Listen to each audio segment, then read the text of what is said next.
Assalamualaikum warahmatullahi wabarakatuh. Perkenalkan saya Kimi Farelando Putra dari kelompok 5 Oceanografi Fisika. Di sini kami akan melakukan pembahasan terkait modul 4 yaitu gelombang. Oke, jadi langsung aja ya teman-teman, kita kecilin dulu.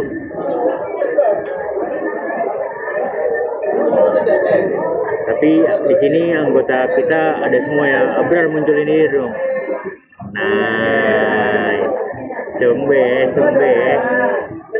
Stop. Oke, jadi ini pembahasan yang pertama parameter gelombang 1 akan dilakukan oleh Naya dan Nista. Jadi dipersilakan.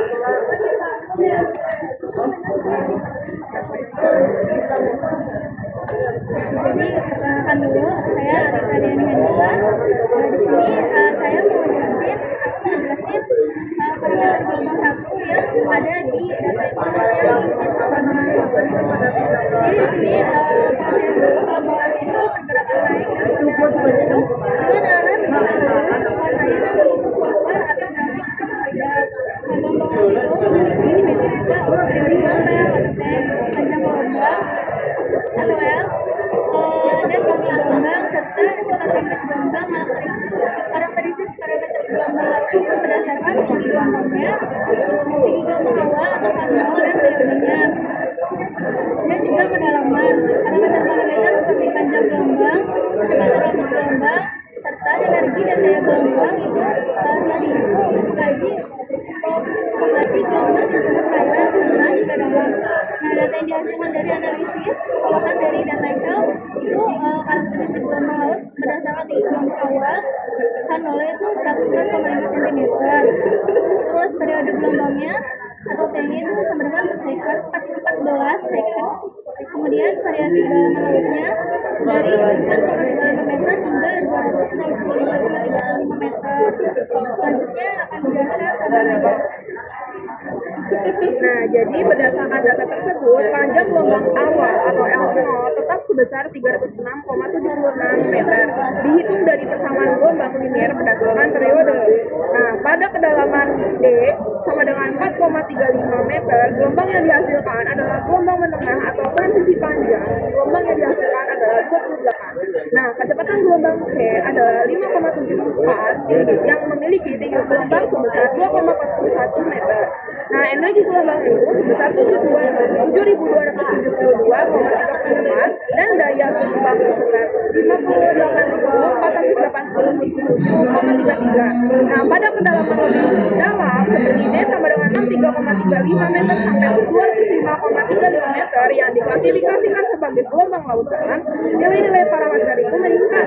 Nah, panjang gelombang lokal menjadi 110 sampai 185 meter. Nah, kecepatan gelombang C itu sama dengan 430 meter per sekon sampai 723 meter per sekon. Tinggi gelombangnya itu mencapai 1282 meter sampai 1002 cm dan energinya sebesar 2063 joule per meter sampai 1382. Nah, hal ini menunjukkan bahwa dalam laut gelombang membawa energi jauh lebih besar dan bergerak lebih cepat. Semakin dalam suatu titik pengamatan, nilai panjang gelombang L dan kecepatan gelombang C cenderung meningkat. Pada perairan dalam, gelombang tidak dipengaruhi oleh dasar laut, sehingga panjang dan kecepatan gelombangnya lebih besar dibandingkan di perairan dangkal. Nilai energi gelombang E dan daya gelombang P mengalami peningkatan pada kondisi laut dalam, mencerminkan kapasitas transportasi energi yang lebih besar. Selanjutnya akan dilanjutkan oleh Abrar. Jadi selanjutnya ada parameter gelombang kedua ya dari Excel gitu. Nah, parameter gelombang 2 yang dianalisis ini di lembar Excel menunjukkan karakteristik gelombang dengan kedalaman yang termasuk dalam kategori transisi. Berdasarkan hasil perhitungan, nilai rasio D per L adalah sekitar 0,153. Menandakan gelombang berada di wilayah air transisi.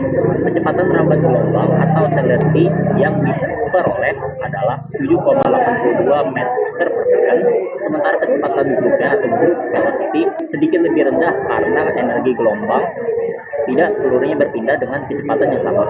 Panjang gelombang yang dihitung tidak yang dihitung dari periode dan kecepatan rambat berada dalam kisaran 30 meter yang konsisten dengan gelombang utama.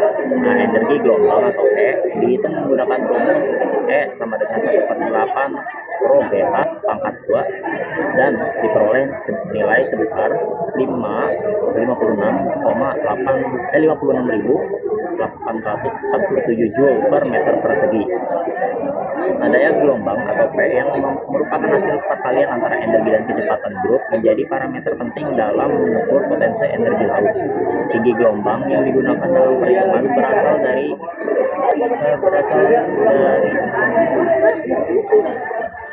pengamatan lapangan dan memiliki nilai moderat, menunjukkan kondisi laut yang tidak ekstrim.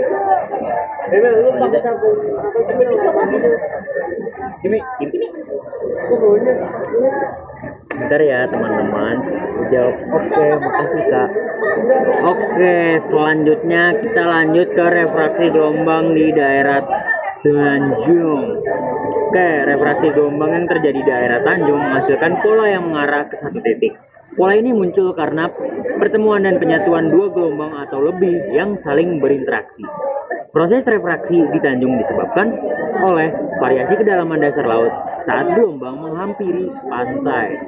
Model gelombang menunjukkan bahwa refraksi terjadi akibat perbedaan kontur kedalaman yang mengakibatkan perubahan arah gelombang. Jadi dia nabrak kontur, jedar. Beda guys, jadi beda. Begitu ya. Ketika kecepatan gelombang menurun seiring dengan bertambahnya kedalaman, panjang gelombang juga turut menyusut secara linier. Jadi kalau semakin dalam tuh kayak makin pendek gitu guys gelombangnya. Oleh karena itu saat gelombang bergerak dari laut dalam, ia akan membelok dan berusaha membentuk sudut tegak lurus pada kontur dasar laut. Jadi dia, misal nih ada yang ngalangin nih, kayak apa ya? Kayak kita nyemprot airnya deh. Kan kalau kita tahan nih di tengah, ya pasti mau nyerong ke kanan ke kiri, tapi lurus.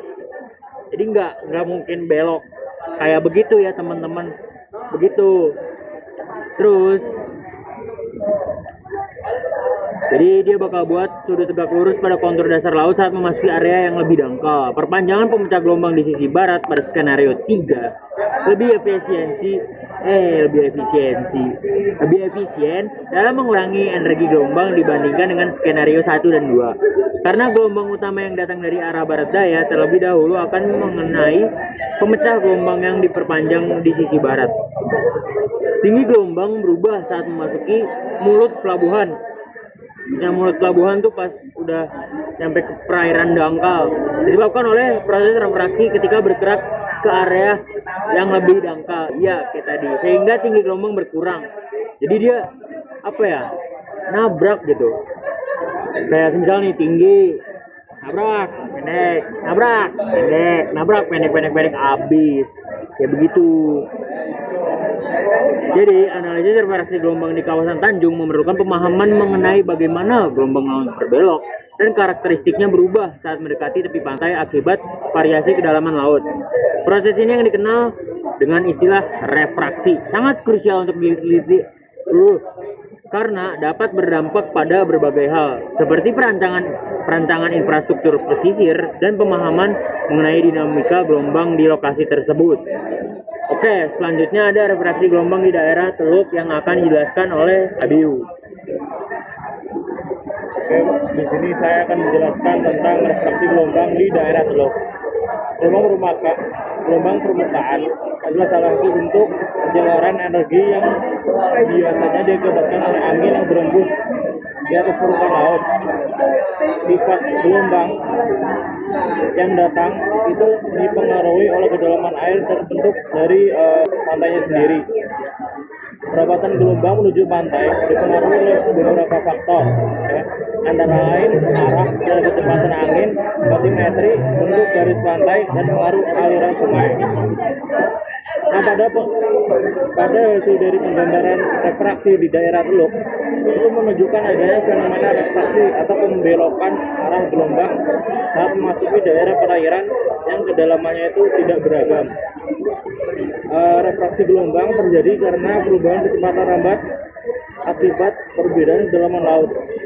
Pada hasil referensi di daerah Teluk, garis-garis melengkung yang berturut menggambarkan gelombang laut yang semakin melengkung ke arah Teluk seiring gelombang memasuki perairan dangkal. Nah, semakin dangkal suatu daerah, kecepatan gelombangnya semakin menurun. Sementara bagian gelombang lain akan tetap bergerak cepat di perairan yang lebih dalam. Itu berakibat arah datangnya gelombang berubah dan membelok menuju tegak lurus ke garis pantai, khususnya di daerah kepulauan seperti Teluk.